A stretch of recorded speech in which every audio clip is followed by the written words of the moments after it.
Faithful to God's Word in the Complicated Realities. BSC kita hari ini berbentuk kombinasi eksposisi dan PA dengan pembicara kita ialah Bang Febian. Sebelum kita memulai BSC kita hari ini, aku akan membacakan beberapa tata tertib. Yang pertama, diharapkan setiap peserta dapat mengikuti BSC hingga akhir acara. Semua peserta akan di-mute oleh host untuk menghindari terjadinya noise pada saat jalannya BSC. Yang kedua, akan ada sesi pertanyaan setelah khotbah selesai. Teman-teman dipersilahkan untuk mempersiapkan pertanyaan. Kita akan memulai BSC kita. Teman-teman dipersilahkan untuk mengambil waktu teduh pribadi.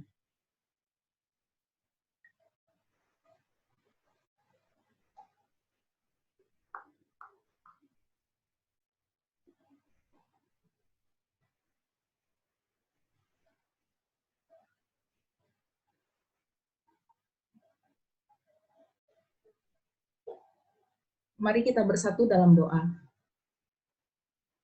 Bapak yang baik, terima kasih ya Bapak, karena Engkau boleh mengizinkan kami untuk kembali berkumpul di sore hari ini untuk mengikuti Bible Study Club yang ketiga. Tuhan, kiranya Engkau yang tolong bukakan hati dan pikiran kami, pribadi lepas pribadi, untuk dapat menikmati Allah di dalam BSC ketiga kami hari ini. Tolong jadikan hati kami tanah yang baik ya Bapak, agar kebenaran firman-Mu dapat bertumbuh, berakar, dan berbuah nyata di dalam hidup kami. Tuhan yang tolong berkati Bang Febian sebagai pembicara, bantu Bang Febian untuk berkata-kata dengan baik, dan biarlah itu memuliakan nama-Mu ya Bapak. Dan Tuhan yang tolong berkati setiap kami, pemimpin PA, pemimpin kelompok, untuk dapat menyampaikan kebenaran firman-Mu juga dengan baik ya Bapak. Berkati teman-teman kami yang belum join, agar Tuhan yang boleh sertai mereka, hingga mereka juga boleh join bersama dengan kami dan menikmati BSC hari ini. Terima kasih ya Bapa, dalam nama anak-Mu, Tuhan Yesus Kristus, kami telah berdoa. Amin. Siapa yang percaya pada sabda Tuhan dan setia mematuhinya, hidupnya sungguh bahagia di dalam Yesus. Mari kita nyanyikan lagu Siapa yang Berpegang.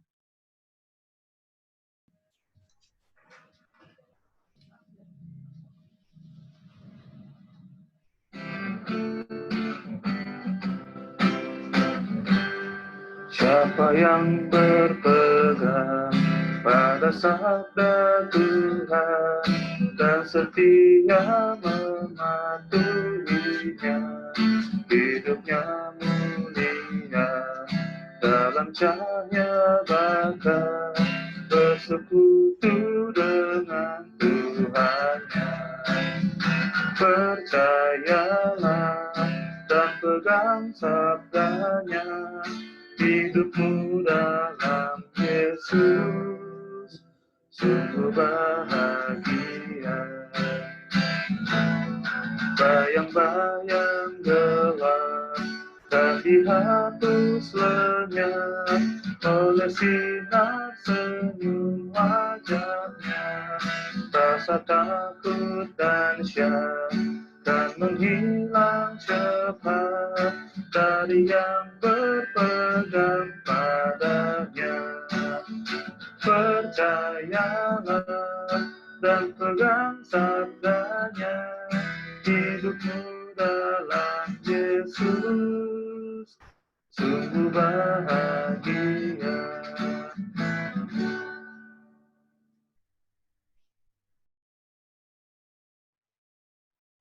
Kita akan mendengarkan firman Tuhan. Kepada Bang Febian dipersilakan. Ya, mari kita berdoa dulu ya teman-teman. Ya Bapak, terima kasih Kau terus limpahkan kasih setiamu bagi kami dalam berbagai situasi yang Tuhan izinkan kami hadapi, dalam berbagai tugas tanggung jawab yang kami kerjakan. Syukur kalau kami bisa kembali bertemu untuk sama-sama belajar dari satu bagian lagi dari kitab Raja Raja. Kami sungguh memohon berkat Tuhan buat kami semua untuk bisa memahami kebenaran firman-Mu, baik yang akan dieksposisikan atau nanti di dalam kelompok kami bersama-sama menggalinya.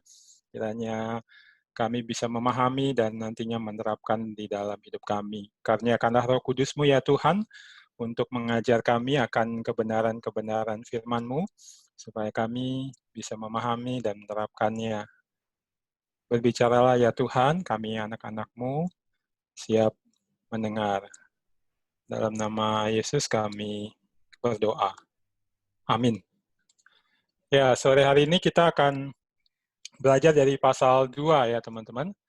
Jadi kita akan masuk ke pasal 2, ya, saya akan eksposisi sebagian, lalu nanti kita akan PA-kan di dalam kelompok sebagian ya.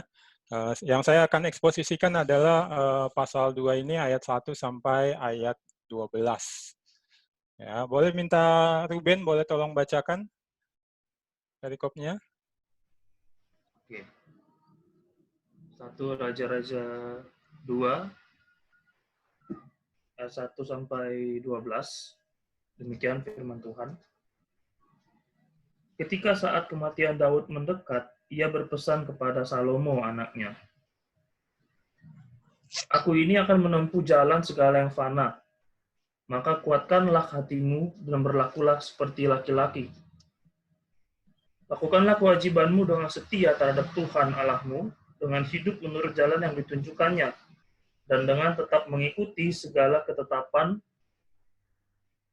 perintah, peraturan, dan ketentuannya, seperti yang tertulis dalam hukum Musa, supaya engkau beruntung dalam segala yang kau lakukan dan dalam segala yang kau tuju. Dan supaya Tuhan menepati janji yang diucapkannya tentang aku, yakni, jika anak-anakmu laki-laki tetap hidup di hadapanku dengan setia, dengan segenap hati dan dengan segenap jiwa, maka keturunanmu takkan terputus dari tahta kerajaan Israel. Dan lagi engkau pun mengetahui apa yang dilakukan kepadaku oleh Yoab, anak Zeruya, apa yang dilakukannya kepada kedua panglima Israel, yakni Abner bin Ner dan Amasa bin Yeter. Ia membunuh mereka dan menumpahkan darah dalam zaman damai, seakan-akan ada perang, sehingga sabuk pinggangnya dan kasut kakinya berlumuran darah. Maka bertindaklah dengan bijaksana dan janganlah biarkan yang ubanan itu turun dengan selamat ke dalam dunia orang mati. Tetapi kepada anak-anak Barzilai, orang Gilead itu, haruslah kau tunjukkan kemurahan hati. Biarlah mereka termasuk golongan yang mendapat makanan dari mejamu. Sebab mereka pun menunjukkan kesetiaannya dengan menyambut aku pada waktu aku melarikan diri dari depan kakakmu Absalom. Juga masih ada padamu Simei bin Gera, orang Benyamin dari Bahurim. Dialah yang mengutuki aku dengan kutuk yang kejam pada waktu aku pergi ke Mahanaim. Tetapi kemudian ia datang menyongsong aku di sungai Yordan, dan aku telah bersumpah kepadanya demi Tuhan, tak akan kubunuh engkau dengan pedang. Sekarang janganlah bebaskan dia dari hukuman, sebab engkau seorang yang bijaksana dan tahu apa yang harus kau lakukan kepadanya untuk membuat yang ubanan itu turun dengan berdarah ke dalam dunia orang mati. Kemudian Daud mendapat perhentian bersama-sama nenek moyangnya, dan ia dikuburkan di kota Daud. Dan Daud memerintah orang Israel selama 40 tahun. Di Hebron ia memerintah 7 tahun, dan di Yerusalem ia memerintah 33 tahun. Salomo duduk di atas tahta Daud ayahnya, dan kerajaannya sangat kokoh.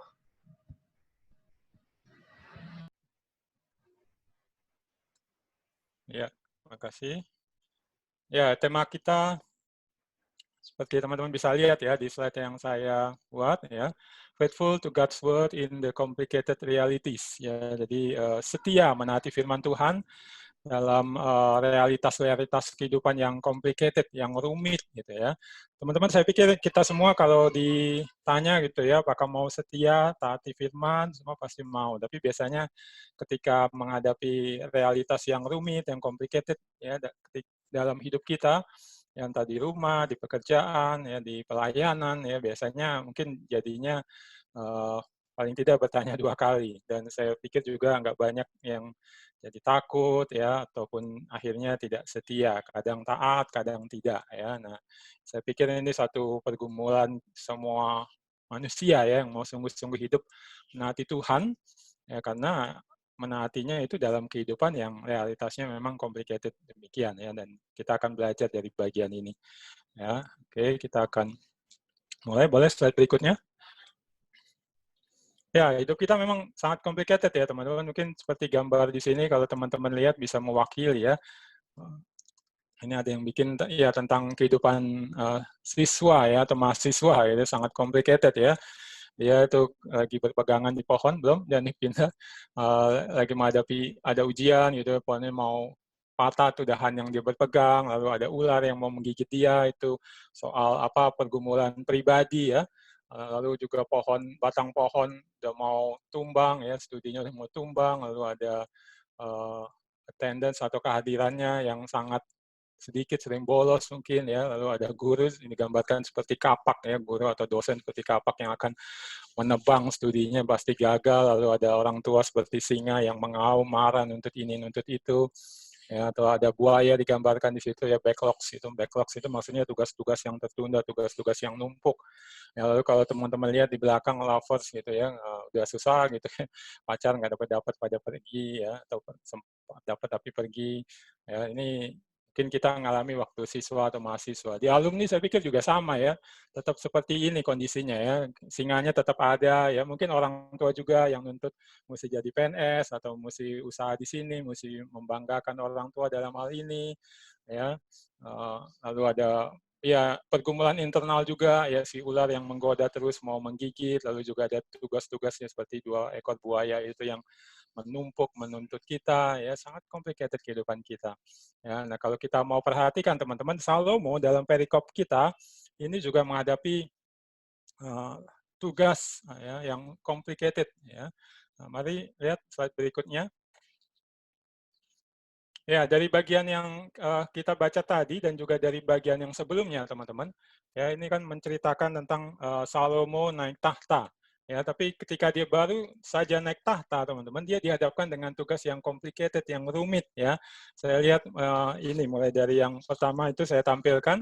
Ya, dia naik tahta lewat situasi yang sangat tidak kondusif ya, yaitu apa yang kita lihat atau kita sudah pelajari di pasal 1 ya. Raja Daud sempat tidak fokus jalankan kewajiban sebagai raja ya, karena dia menikmati selimut hangat yang istimewa yaitu Abisak ya, gadis yang paling cantik di seluruh kerajaan ya. Dia nggak fokus pada kerajaannya, dan kemudian muncul Adonia ya, kakaknya Salomo ya, lain ibu ya, yang melakukan makar ya. Jadi nggak kondusif, dia naik saja sudah ada itu ya. Lalu ada lagi yang kedua. Oke, boleh berikutnya tampilkan. Yang kedua adalah ini teman-teman ya, sebagai seorang raja dia harus tegakkan keadilan dan kebenaran ya. Jadi tugas raja adalah itu kan, menegakkan keadilan dan kebenaran. Dan jangan lupa teman-teman, ini satu tugas spesial bahkan untuk rajanya Israel ya, atau Raja Yehuda, karena dia adalah wakilnya Allah di hadapan umat ya. Jadi dia harus menunjukkan Allah itu adil dan benar ya, lewat bagaimana dia memimpin, ataupun ya dia juga mau mewakili umat di hadapan Allah. Jadi dia mesti menunjukkan bagaimana dia dan umat itu berlaku adil dan benar seperti Allah atau seperti standar Allah. Ya, dan nanti dalam mempelajari bagian-bagian ini termasuk di PA ya teman-teman, semua tindakan Salomo harus teman-teman perhatikan dengan mengingat ini. Dia seorang raja, punya tugas menjalankan pemerintahan ya, dan utamanya adalah ini, menegakkan keadilan dan kebenaran. Nah, Salomo mesti menegakkan keadilan dan kebenaran itu dalam kondisi apa? Ya, kalau kita perhatikan ini, ya ada masalah yang diwariskan oleh Raja Daud. Ya, jadi situasi yang rumit, kompleks, menyusahkan kita itu biasanya kan diwariskan ya dari pendahulu-pendahulu kita, entah orang-orang di keluarga gitu ya, bapak, ibu, ya, apa opung, kakek, opa, om, tante, ya, tulang dan lain-lainnya. Ya, ini dia juga demikian, dia dapat warisan dari Raja Daud. Ya, warisannya apa? Nah, itu yang saya tulis. Ada reward dan punishment yang belum bisa dituntaskan terhadap 2 orang musuh dan 1 orang pendukung. Ya, tadi sudah dibacakan ya, 2 orang musuhnya. Yang pertama itu Yoab, ya, yang membunuh Abner dan Amasa. Ya, lalu juga ada Simei bin Gera yang mengutuk Raja Daud. Ya, itu musuh yang belum bisa dikasih punishment atau belum dituntaskan punishment-nya oleh Daud. Lalu ada 1 orang pendukung yaitu Barzilai yang mendukung Daud ketika Daud dikejar melarikan diri dari Yerusalem waktu Absalom memberontak ya, Barzilai mendukung Daud memberikan makanan dan lain-lain yang diperlukan. Nah, Daud berjanji kepada Barzilai, dia akan memelihara Barzilai dan keturunannya. Nah, ini teman-teman lihat tadi sudah dibacakan, ada tugas pemeliharaan keturunan Barzilai itu belum bisa dituntaskan tampaknya. Nah, itu menjadi tanggung jawabnya Salomo. Ya, jadi itu warisan dari Daud, masalah reward dan punishment yang belum tuntas. Ya, lalu kemudian ada satu lagi masalah yang baru datang. Ya, jadi bukan hanya terima warisan, tapi juga ya ada satu muncul masalah yang rumit, complicated, yaitu Adonia ya, yang sudah memberontak sebelumnya dan sekutunya itu masih terus melakukan manuver-manuver untuk makar atau paling tidak mungkin pecah belah kerajaan. Nah, itu ada di perikop yang nanti kita akan PA-kan ya teman-teman dalam kelompok ayat 13 sampai 46. Ya, jadi itu situasi kedua yang complicated. Salomo harus menegakkan keadilan dan kebenaran dalam masalah yang complicated. Oke, yang berikutnya, slide berikutnya, silakan. Ya, boleh klik untuk tampilkan poinnya. Ya, tapi bukan hanya dua hal itu saja yang harus kita perhatikan, teman-teman. Ya, ada satu lagi yang kita mesti perhatikan, bahwa Salomo naik tahta dalam usia yang masih muda. Ya, dalam perikop tidak terlalu ditekankan sih, tapi kita bisa lihat dari beberapa bagian ataupun lihat dari sejarahnya, kitab-kitab sejarah Israel misalnya ya. Nah, coba berapa usia Salomo? Boleh diklik. Nah, ini jadi kuis ya, teman-teman. Di pertemuan-pertemuan kemarin kan ada kuis, siapa yang menjawab bisa dapat poin, nanti mendapat hadiah pada setelah sampai 6 pertemuan tahap pertama kita ya. Ya, boleh silakan jawab di chat box boleh. Wah, Ganesha menjawab 23 tahun. Yang lain ada yang tahu mau coba jawab? Saya kasih waktu sejenak, mungkin bisa menebak, masih muda dia.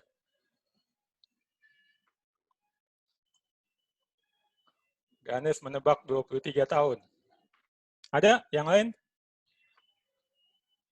18 tahun. Siapa nih? Nur Hayati. Waduh. Belum tepat ya. Ada lagi mungkin? Sebelum saya munculkan jawabannya. Oleh 25 tahun. Wah, Junita Katarina. Wah, 25 tahun juga belum tepat. Ya, oke. Boleh klik tampilkan jawabannya, teman-teman. Ya, menurut Yosefus, teman-teman, sejarawan Israel ya yang paling dipercaya, ya Salomo naik tahta pada usia 14 tahun. Bayangin teman-teman, masih muda. Dia cuma beda 1 tahun dengan anak saya, Yeremia, yang kelas 8, SMPK Penabur. Iya, masih SMP. Ya, baru akan siap-siap untuk ujian akhir naik ke SMA. 14 tahun, teman-teman. Bayangin, 14 tahun terima tugas sebagai raja, lalu complicated pula kayak gitu, teman-teman. Ya. Nah, ini satu tugas yang complicated jelas Salomo terima. Ya. Oke, boleh lanjut. Nah, bagaimana Salomo dapat tunaikan tugas-tugas yang complicated itu? Ya, dan juga bagaimana kamu dan saya, teman-teman, juga dapat tunaikan tugas-tugas yang complicated. Ya, saya pikir kita semua pasti punya lah. Saya pun juga punya, walaupun saya terlibat di dunia pelayanan, ya belakangan ini ya menghadapi hal-hal yang complicated banget, teman-teman. Ya, nanti kalau ada kesempatan saya sharingkan. Ya, dan saya pikir teman-teman apalagi yang di dunia profesi ya, lalu juga di keluarga ya, seperti tadi mungkin ada masalah-masalah atau tradisi yang diwariskan dari kakek moyang turun terus ya kan, karena tradisi masih dipelihara, lalu kemudian makin complicated lah hidup ini. Ya, zaman udah makin modern, tuntutannya berbeda, tugas kita berbeda, ya, lalu pelayanan juga kita dipanggil Tuhan ya. Mungkin jadi makin complicated juga di keluarga ya, gambarannya kayak itu orang yang berjalan di atas seutas benang, lalu depannya ada benang yang ruwet banget ya, bingung bagaimana bisa lewati itu. Nah, bagaimana Salomo bisa tunaikan tugas-tugas yang complicated itu, dan juga bagaimana Anda dan saya, mari kita belajar dari bagian firman yang sudah dibacakan tadi, teman-teman ya. Mari boleh slide berikutnya. Iya, pertama-tama teman-teman, ya Salomo juga kita dapat tunaikan tugas-tugas complicated itu dengan yang pertama teman-teman, itu berlaku berani. Ya, nah ini ada di bagian pertama sebenarnya dalam perikop kita. Nah ini saya ingin teman-teman perhatikan benar ya.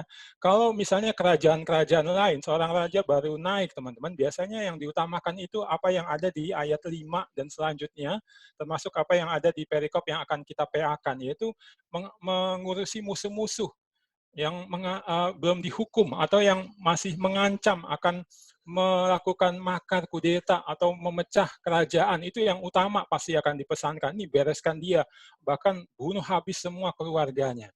Tapi itu tidak yang pertama disampaikan Daud. Yang pertama disampaikan adalah ini, hal-hal yang membuat Salomo juga kita bisa melakukan tugas-tugas yang complicated, bisa tunaikan tugas itu. Yang pertama adalah ini teman-teman, berlaku berani. Ya, itu dilihat di ayat 2, teman-teman. Aku ini akan menempuh jalan segala yang fana. Ini pesan Daud ya, dia menyatakan ya dia sebentar lagi akan mati. Lalu yang dia katakan ini, maka kuatkanlah hatimu dan berlakulah seperti laki-laki. Ya, kuatkanlah hatimu dan berlakulah seperti laki-laki, yaitu ungkapan teman-teman, mesti berani. Dia mesti tampil, karena biasanya ya di zaman itu menghadapi bahaya itu laki-laki. Zaman sekarang juga ya, walaupun perempuan juga sudah maju juga menghadapi hal yang berbahaya ya, tapi intinya pesannya ini. Nah, ini yang pertama teman-teman, menghadapi masalah yang complicated, yang rumit, bahkan sudah sangat rumit gitu, apalagi kalau kita udah coba tapi malah makin terjerat, masalahnya makin rumit, itu biasanya kita jadi takut ya, atau di dalam kerumitan-kerumitan itu ada orang-orang yang bisa mengancam diri kita, kedudukan kita di keluarga, kedudukan kita di pelayanan, kedudukan kita di kantor, kita biasanya takut, nggak sanggup. Ya, tapi hari ini firman Tuhan menyatakan kepada kita, hal pertama yang dituntut dari kita adalah berlaku berani. Jadi ini sama disampaikan di banyak bagian Alkitab, teman-teman. Salah satunya itu saya tampilkan di gambar yang di sebelah pojok kanan ya. Dari di Yosua pasal 1 ayat 9. Saya pikir teman-teman cukup familiar juga ya. Kita sering belajar ini waktu kita di PMK ataupun di PSK ya, dari Yosua kita belajar. Lihat itu pesan Allah di ayat 9 ya, yang sampaikan pada Yosua waktu dia mau memimpin Israel menyeberang Sungai Yordan masuk ke Kanaan ya, pesannya itu be strong and courageous itu. Kuatkan hatimu dan beranilah. Ya, do not be afraid. Ya, bahkan ini ditekankan lagi. Do not be afraid kan sama. Do not be courage. Ya, jadi sampai double, triple bahkan teman-teman disampaikan dia itu mesti berani. Ya, kenapa mesti berani? Ya, Tuhan Allahmu will be with you wherever you go. Ya, jadi mesti berani, kuatkan hati, jangan takut, jangan kehilangan nyali. Kenapa? Karena aku menyertai engkau. Dan kalau teman-teman mungkin masih ingat atau kalau lupa, nanti bisa lihat ke ayat sebelumnya. Ini sebenarnya pengulangan yang ketiga. Di ayat 6 dan ayat 7 dari Yosua pasal 1 itu sudah dibilang hal yang sama. Kuatkan hatimu dan beranilah. Ya, di ayat 6 diulang di ayat 7, lalu puncaknya di ayat 9 ini. Ya, jadi hal itu teman-teman. Anda dan saya mesti berani menghadapi masalah-masalah, tugas-tugas yang complicated. Itu yang pertama yang akan memampukan kita menghadapinya dalam rangka kita mengerjakan apa yang Tuhan kehendaki, mengerjakan panggilan kita, mengerjakan misi kita di dunia ini. Ya, oke, lalu berikutnya boleh? Slide berikutnya. Ya, saya langsung saja ajak kita tarik aplikasi. Ya, berarti kita harus berlaku berani. Ya, tunaikan tiap tugas yang complicated meskipun ada banyak ancamannya, banyak taruhannya. Ya, sebagai murid Kristus tentunya ya, karena kita ya umat Allah di zaman Perjanjian Baru, murid Kristus ya. Saya langsung teringat itu Matius 28 ayat 19 sampai ayat 20 kan ini tugas panggilan kita ya. Karena itu pergilah jadikanlah semua bangsa muridku ya, kita mengerjakannya baik secara langsung muridkan orang lewat pelayanan-pelayanan yang kita lakukan atau kita melakukan berbagai tugas tanggung jawab lainnya di profesi, masyarakat dan lain-lain, itu sebenarnya ujung-ujungnya kan supaya menjadikan semua bangsa murid ya. Dan ingat ya, saya pikirnya ayat hafalan kita nih, cuma masih diingat nggak? Masih dipegang nggak? Masih terwujud dalam kita berlaku berani nggak kerjakan tugas-tugas kita yang complicated? Lihat, Tuhan Yesus berkata, aku menyertai kamu senantiasa sampai kepada akhir zaman. Ya, sama dengan yang dikatakan kepada Yosua, kamu mesti kuatkan hati, mesti berani, karena aku menyertai kamu, Yosua. Menyeberang Yordan, merebut Kanaan, nah ini bahkan Tuhan Yesus bilang lebih lagi, sampai kepada akhir zaman. Ya, nah, jadi mari teman-teman lihat dalam hal apa kita mungkin kurang berani. Ya, mari berlaku berani untuk tunaikan tiap tugas yang complicated dengan mengingat ini, bahwa kita menghadapinya, mengerjakannya bukan sendirian, tapi bersama Kristus yang menyertai kita sampai ke akhir zaman dia janjikan. Ya, itu yang pertama ya, bagaimana kita bisa tunaikan tugas yang complicated. Lalu yang kedua, ya selain berlaku berani, teman-teman kita mesti ini, jalankan tugas dengan setia, ya, jalankan tugas dengan setia taati firman Tuhan. Nah, ini di ayat 3 dan 4 ya, tadi sudah dibacakan. Saya ajak teman-teman melihat ya. Saya tidak cantumkan di slide ya. Saya bacakan, lakukanlah kewajibanmu. Ya, itu kewajiban. Berarti tugas-tugasnya Salomo yang mesti dilakukan dengan setia terhadap Tuhan Allahmu, dengan hidup menurut jalan yang ditunjukkannya, dan dengan tetap mengikuti ketetapan, perintah, peraturan, dan ketentuannya. Perhatikan teman-teman, ada jalan yang ditunjukkannya itu menuju kepada firman. Segala ketetapan juga firman, perintah, peraturan, dan ketentuannya itu kayak macam-macam klasifikasi firman. Tapi intinya berarti seluruh firman kamu taati Salomo. Itu yang dengan itu kamu mesti mengerjakan tugas-tugasmu. Ya. Seperti tertulis dalam hukum Musa, supaya engkau beruntung dalam segala yang kau lakukan dan dalam segala yang kau tuju, dan supaya Tuhan menepati janji yang diucapkannya tentang aku. Ya, ini jika anak-anakmu laki-laki tetap hidup di hadapanku dengan setia dan dengan segenap hati dan dengan segenap jiwa, maka keturunanmu tak akan terputus dari tahta kerajaan Israel. Jadi mesti setia taati firman. Ya, perhatikan bukan sesekali, tapi terus ya senantiasa. Ya, dalam segala yang dilakukan, dalam segala yang dituju, itu maka nanti hasilnya akan beruntung yang pertama disebutkan, teman-teman. Nah, apa maksudnya beruntung ini? Maksudnya beruntung di sini, teman-teman, Salomo itu bukannya akan dapat harta kekayaan banyak. Nanti dia memang dapat juga itu, tapi karena hal lain. Ya, tapi beruntung di sini maksudnya adalah Salomo itu akan dipakai Tuhan dalam penggenapan rencana Tuhan. Dia akan diberikan tugas tanggung jawab yang makin signifikan dalam membangun kerajaan Allah atau menghadirkan kerajaan Allah sesuai dengan tugas dan panggilannya. Ya, lalu yang kedua itu disampaikan supaya Tuhan menepati janji yang diucapkannya tentang aku. Ya, yang itu bahwa nanti keturunannya akan terus ada di tahta dan tidak terputus. Jadi ini janji Tuhan. Saya sudah bukakan ya di pengantar ya. Tuhan janji kepada Daud, keturunannya akan terus bertahta sampai nanti ada yang bertahta tanpa akhir, ya, yaitu Kristus akan lahir. Ya, nah jadi kenapa mesti taat adalah itu janji Tuhan itu terus tergenapi dan Salomo punya peran yang signifikan atau makin banyak peran yang dipercayakan kepada dia dalam penggenapan rencana Allah itu. Ya, nah ini yang perlu Anda dan saya pegang, teman-teman. Kadang-kadang kita mungkin bergumul ya, kalau menghadapi hal-hal yang complicated, yang mengancam gitu. Ngapain sih aku mesti terus taat ya? Mungkin sekarang tiarap aja dulu, atau ikutin dulu kata bos, atau ikutin dulu kata suami atau istri, atau kata bapak, mama, atau opung, atau tulang gitu ya, atau kata teman gitu ya. Nah, tapi ini dibilang, enggak, terus setia taati firman dalam segala hal. Kenapa? Karena itu tadi, teman-teman. Kita dilibatkan Tuhan dalam penggenapan rencananya. Di satu sisi, teman-teman, penggenapan rencana itu tergantung sepenuhnya kepada Dia. Ya, ini yang perlu kita perhatikan dan ingat terus, teman-teman. Jadi janji Tuhan, rencana Tuhan di dalam dan melalui kita itu tidak tergantung kepada kita, Dia tetap akan mengerjakannya. Tapi di sisi lain ada bagian kita. Itu makanya Salomo dibilang mesti setia taati firman, nanti dia akan beruntung. Nah, Anda dan saya beruntung, teman-teman. Ya, kalau sampai saat ini Anda dan saya bisa terlibat di dalam pelayanan, ya, kalau saya ini udah masuk tahun 18 ya ke dalam pelayanan di Perkantas, saya masih terus Tuhan pakai. Ya, itulah keberuntungan yang saya dapat. Karena ya saya berusaha menaati firman Tuhan, berusaha setia taati firman Tuhan. Teman-teman juga demikian. Kalau masih Tuhan pakai di pelayanan, masih Tuhan pakai dan melakukan hal-hal signifikan, penting, berdampak di pekerjaan, itu karena taati kepada firman. Tapi kalau nanti teman-teman ke depan tidak ngalamin gitu ya, kayaknya nggak ada dampak, nggak dipercayakan hal-hal yang signifikan, ya mungkin itu teman-teman sedang tidak beruntung. Dan kenapa tidak beruntung? Karena teman-teman lagi nggak taat kepada firman Tuhan. Mungkin demikian, tinggal periksa diri saja. Ya, dan kembali saya lihat ini memang satu hal yang dituntut oleh Tuhan, teman-teman, dari umatnya. Nah, di Yosua pasal 1 yang tadi saya sudah singgung ya, terkait berlaku berani, itu juga dinyatakan demikian. Nah, ini lihat yang ayat 7 dan 8-nya. Only be strong and very courageous. Nah, itu yang tadi saya bilang pengulangan kedua, ayat 7. Ya, that you may observe to do according to all new law, to all the law which Moses my servant commanded. Ya kan dibilang ya supaya kamu terlihat atau terbukti melakukan semua hukum Musa. Ya, do not turn from it to the right hand or to the left, that you may prosper wherever you go. Itu dibilang, jangan belok ke kanan atau belok ke kiri, tapi terus ikuti pimpinan firman Tuhan dengan setia. Supaya apa? Lihat, you may proper, sama disampaikan kepada Yosua. Dan kita bisa lihat teman-teman, Yosua dipakai Tuhan sampai seluruh tanah Kanaan, ya, atau bisa dibilang hampir seluruh, ya, karena ada ketidaktaatan suku-suku atau pribadi tertentu, ya, tapi bisa dibilang seluruhnya, ya, itu bisa direbut.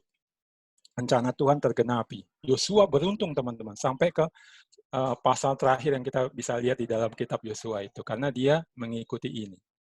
Ya, nah, jadi memang ini panggilan kita. Dan langsung saja saya mau ajak, ya ini juga panggilan kita sebagai murid. Boleh slide berikutnya? Ya teman-teman, aplikasi keduanya adalah ini. Sebagai murid-murid Kristus, kita harus setia taati firman Tuhan dalam tunaikan tiap tugas yang complicated. Ya, nah di sini saya dalam persiapan teringat Matius 7 ayat 24. Ya, itu ada gambar dan ada ayatnya. Setiap orang yang mendengar firman-Ku, ya apa yang Yesus katakan di khotbah di bukit itu, dan melakukannya, itu seperti orang bijak yang membangun rumah di atas batu karang. Tapi yang nggak melakukannya itu membangun rumah di atas pasir. Nanti hujan turun, yang di batu karang rumahnya tetap utuh. Ya, itu beruntung tuh teman-teman, prosper. Dia tetap dipakai Allah, yang menyatakan siapa Allah di tengah dunia. Tapi yang satu tidak menaati firman, tidak menaati apa yang Yesus katakan, akan tersapu habis di dalam hidupnya. Dia tidak beruntung. Ya. Teman-teman, waktu persiapan satu hal yang muncul sih, yang saya ingin kita semua evaluasi.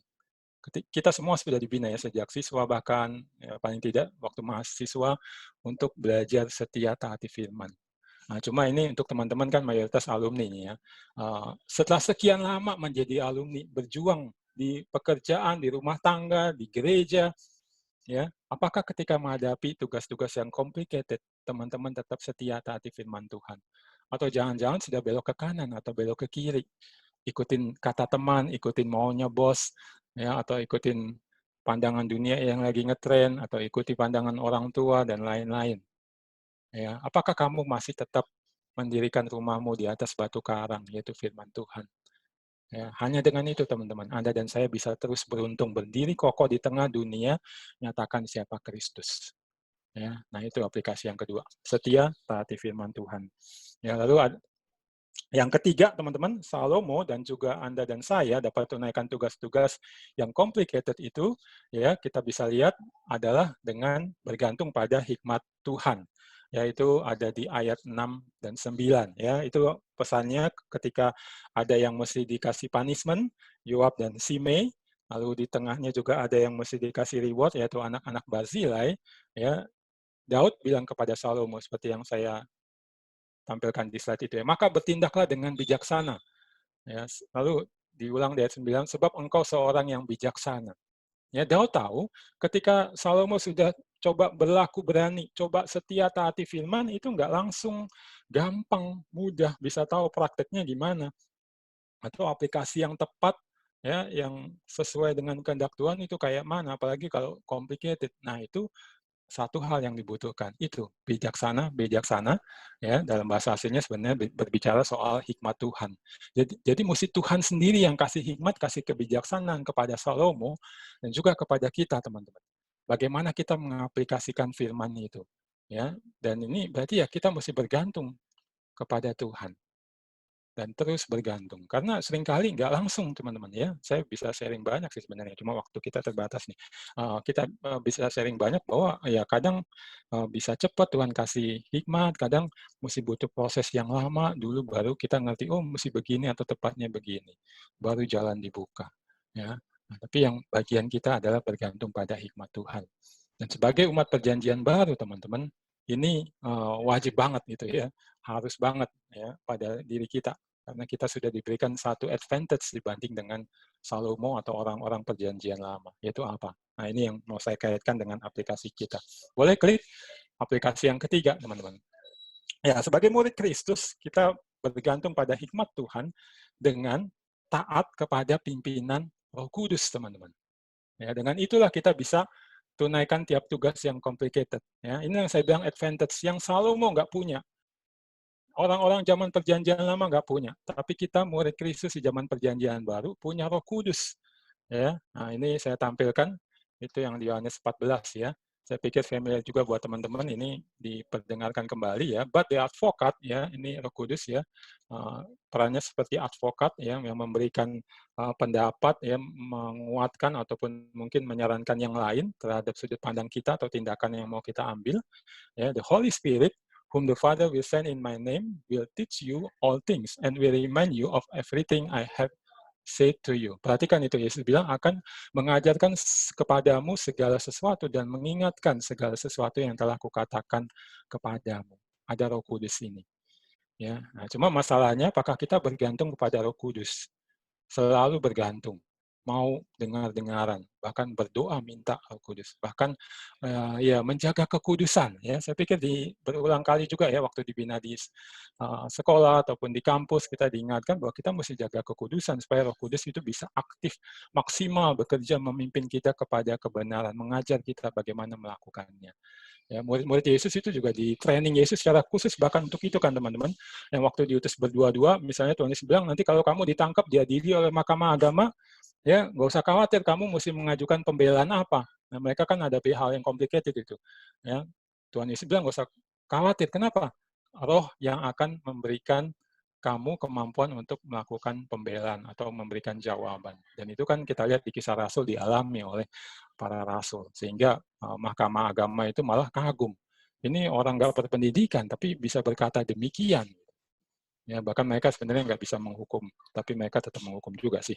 Ya, tapi ya jelas itu Roh Kudus yang memimpin. Nah, teman-teman, inilah hal yang ketiga. Ya, jadi kita mesti berlaku berani, kemudian mau setia, taati firman Tuhan, ya bangun hidup kita terus atau terus jaga hidup kita di atas batu karang yang teguh itu yaitu firman Tuhan, dan kemudian kita bergantung pada Roh Kudus yang akan memimpin kita, memampukan kita menerapkan firman Tuhan secara tepat dalam tiap tugas complicated yang Dia izinkan kita bisa kerjakan. Ya, nah ini 3 hal pelajaran yang disampaikan kepada kita. Oke, slide berikutnya sebenarnya sudah selesai yang mau disampaikan, tapi saya mau tambahkan ya, karena ini satu hal penting yang saya sudah nyatakan kita perlu pelajari, yaitu penunjuk kepada Kristus dalam perikop kita. Ya, dan secara khusus saya mau bukakan yang dari ayat 10, teman-teman ya, saya bacakan itu. Kemudian Daud mendapat perhentian bersama-sama nenek moyangnya, dan ia dikuburkan di kota Daud. Jadi Daud sudah mati dan dia dikuburkan. Ya, nah kemarin saya ketika persiapan connect dengan ayat berikut di Perjanjian Baru. Boleh slide berikutnya, teman-teman? Ya, ya itu di Kisah Rasul pasal 2 ayat 14 sampai 40 ini khotbah Petrus di hari Pentakosta. Ya, saya pikir teman-teman mungkin familiar juga, atau kalau kurang familiar nanti bisa baca lebih lengkapnya. Saya langsung ke ayat yang menghubungkan ya. Kalau tadi Daud kan dibilang sudah mati, ya sudah dikuburkan dan kuburnya masih ada. Tadi di slide sebelumnya pojok sebelah kanan itu kuburan Daud, teman-teman, masih dijaga, dipelihara, orang berkunjung atau ziarah ke sana.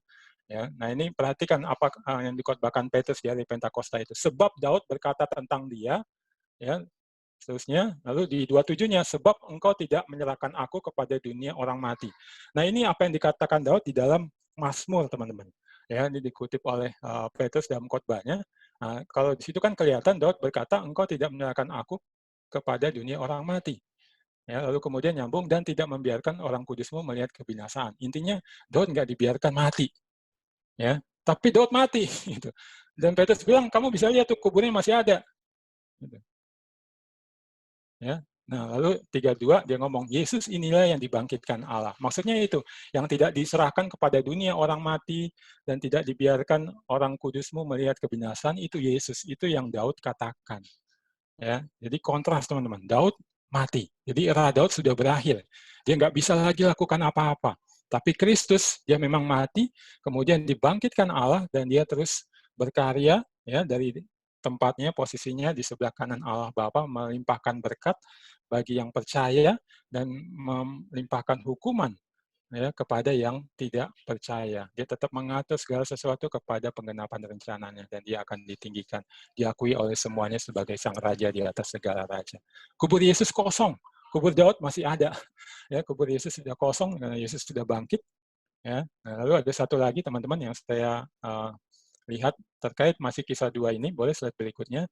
Ya, lebih lanjut di ayat 3-4-nya, ini juga kutipan ya dari perkataan Daud di dalam Mazmur ya ayat 34, sebab bukan Daud yang naik surga, malahan Daud sendiri berkata, Tuhan telah berfirman kepada Tuanku. Jadi di Mazmur itu Daud ngomong gitu, Tuhan telah berfirman kepada Tuanku.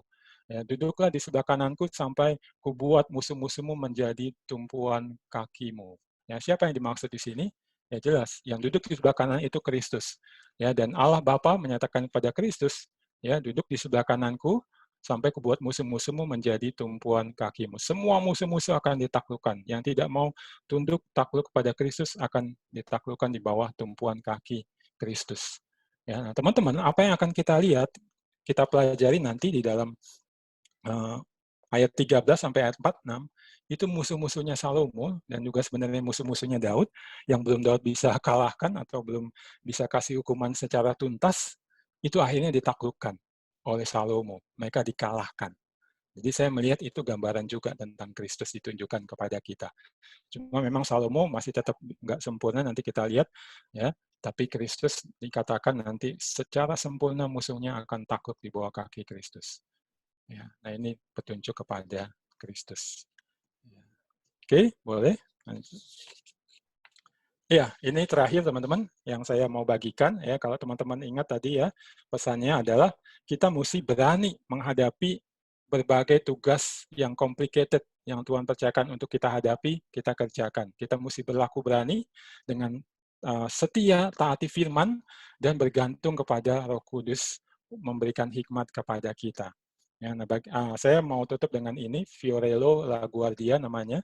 Satu contoh teman-teman, bagaimana ketika dia berani, kemudian setia taati firman, dan Roh Kudus memimpin dia benar-benar bisa mengerjakan atau menghadapi tugas-tugas yang complicated di dalam hidupnya. Ya, teman-teman familiar nggak dengan orang ini? Fiorello LaGuardia. Ya, itu dia udah lama dan udah mati ya.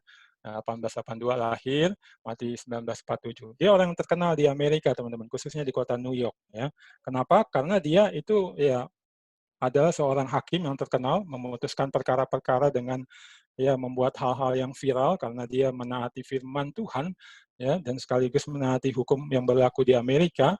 Lalu dia juga 3 kali terpilih sebagai wali kota ya, kota New York ya, jadi 3 kali. Dan setahu saya dia juga dianggap sebagai wali kota yang terbaik yang pernah dimiliki kota New York, salah satu wali kota terbaik.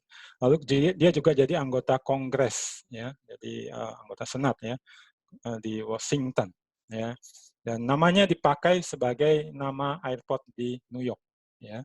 Nah itu, nah saya mau ceritakan satu hal ya teman-teman, sebenarnya bagaimana si Fiorello ini ketika dia memimpin satu sidang pengadilan ada masalah yang complicated, tapi dia memutuskannya sesuai dengan hukum yang berlaku, sekaligus sesuai dengan firman Tuhan. Ya, dan pasti itu karena Roh Kudus yang memimpin. Ya, jadi ceritanya teman-teman itu pada masa Great Depression. Ya, jadi ada resesi ekonomi besar. Ya, karena Amerika baru saja Perang Dunia Pertama, jadi ada resesi ekonomi besar. Lalu ya banyak yang jatuh miskin, banyak yang kehilangan pekerjaan. Ya, lalu satu ketika LaGuardia ini ditugaskan memimpin sidang terhadap seorang laki-laki yang kedapatan mencuri sepotong roti, ya, roti tawar gitu, sepotong roti tawar. Dan kenapa dia mencuri roti tawar itu?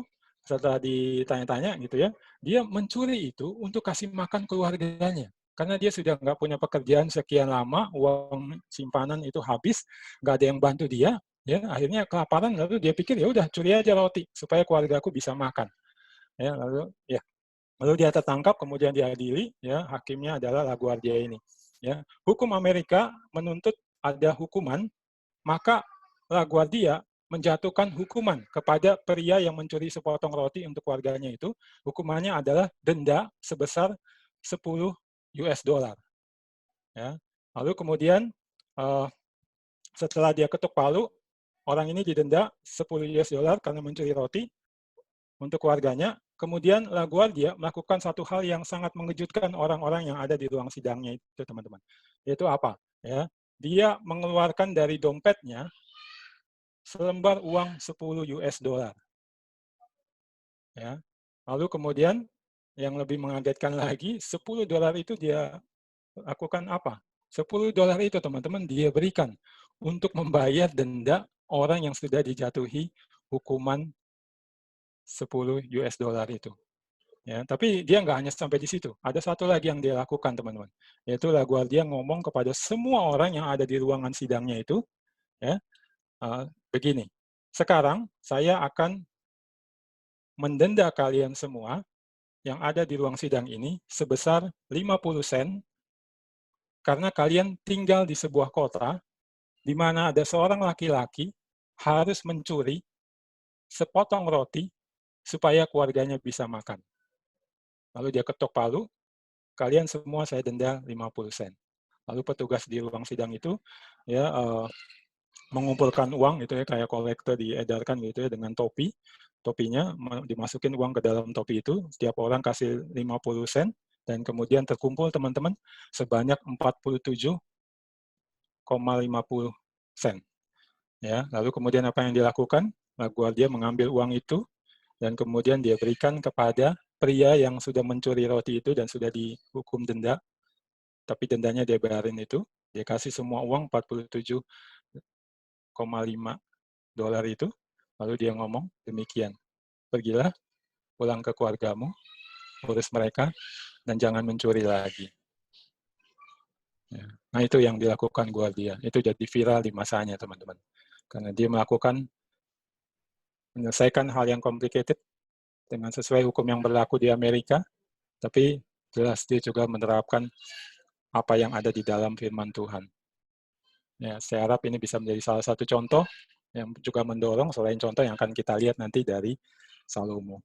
Oke, mari kita berdoa. Ya Bapak, terima kasih untuk firman-Mu yang bisa kami dengar.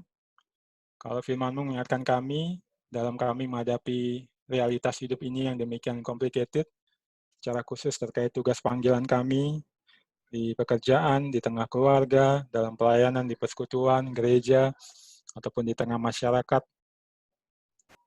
Ada begitu banyak masalah-masalah yang demikian rumit, yang membingungkan kami, bahkan mungkin membuat kami takut dan enggan untuk berani menghadapinya, tidak bertindak sesuai dengan tugas panggilan kami masing-masing. Ya Tuhan, kiranya firman-Mu ini bisa menjadi dasar hidup kami, menjadi pendorong kami, dan juga memimpin kami, dan tentunya juga dengan Roh Kudus-Mu yang mengajar kami, memberikan hikmat bagaimana menerapkannya, kami bisa menjadi pribadi-pribadi yang berani melakukan bagian kami dalam menghadapi atau menyelesaikan masalah-masalah yang complicated itu. Sehingga kami bisa terus Tuhan pakai. Kami beruntung.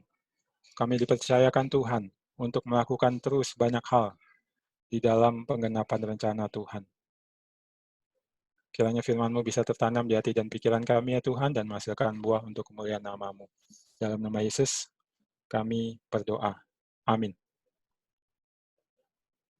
Ya, saya silakan ke MC. Saat ini kita memasuki sesi pertanyaan. Teman-teman dipersilahkan menekan tombol raise hand atau langsung unmute saat dipersilahkan atau mengetik di kolom chat.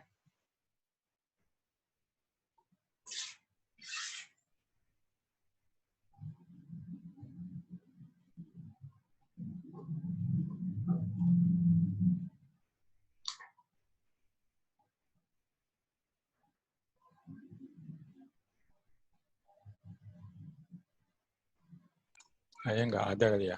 Langsung aja. Mungkin nanti di kelompok-kelompok nggak bisa diskusi.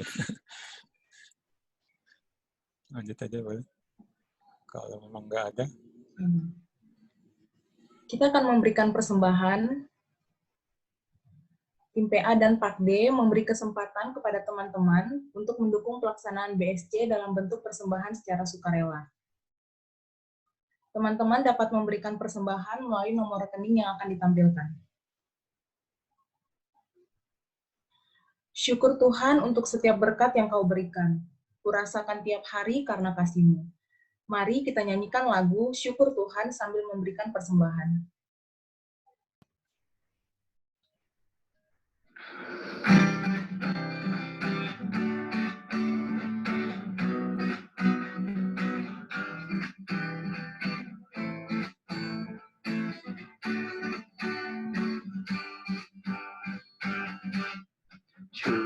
Tuhan, untuk berkat yang Kau beri, ku rasakan tiap hari karena kasih-Mu. Dan syukur Tuhan, cobaan yang ku alami mengajarku menghayati arti kasih-Mu. Tiap ikut hidupku membuatku berserah kepadamu. Luaskan roh-Mu bekerja di hatiku. Hingga saat ini ya Tuhan, telah Kau hantarkan daku, dan ku rasakan damainya bersama-Mu. Syukur Tuhan, ku dapatkan kemenangan bila ku berserah penuh dalam kasih-Mu. Syukur ya Tuhan, ku melangkah tanpa ragu, ku pandang cahaya wajah-Mu, terangi hidupku.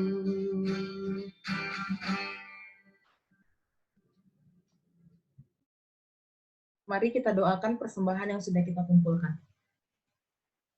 Bapa yang baik, terima kasih Tuhan. Tuhan mengizinkan kami untuk memberikan persembahan ini. Biarlah kiranya persembahan ini berkenan di hadapan-Mu dan dapat dipakai untuk kemuliaan nama-Mu ya Bapa. Tolong beri hikmat kejaksanaan buat pengurus untuk dapat mempergunakannya untuk membantu pelaksanaan BSC selanjutnya ya Bapa. Terima kasih ya Bapa, dalam nama anak-Mu, Tuhan Yesus Kristus, kami telah berdoa. Amin. Sebelum kita masuk ke dalam kelompok, ada beberapa pengumuman. Yang pertama, jadwal BSC kita selanjutnya, hari Sabtu tanggal 29 Agustus 2020, di jam yang sama dengan hari ini, yaitu jam 4:30 sore sampai jam 6 sore. Kami mengharapkan kehadiran teman-teman, dan teman-teman dapat mengajak teman-temannya untuk hadir di BSC selanjutnya. Yang kedua, rekapitulasi persembahan BSC tanggal 11 Juli dan 25 Juli, tim PA dan PAKD mengucapkan terima kasih untuk partisipasi teman-teman dalam mendukung pelaksanaan BSC. Mengucap syukur kepada Tuhan untuk pelayan BSC kita hari ini, ada Bang Febian Mirak, staf Perkantas sebagai pembicara, ada saya sendiri Mary, UI 2013 sebagai MC, dan ada Bang Ruben, Trisakti 12 sebagai pemusik dan singer. Teman-teman akan dibagi ke dalam beberapa kelompok. Diharapkan teman-teman untuk tidak keluar dari Zoom.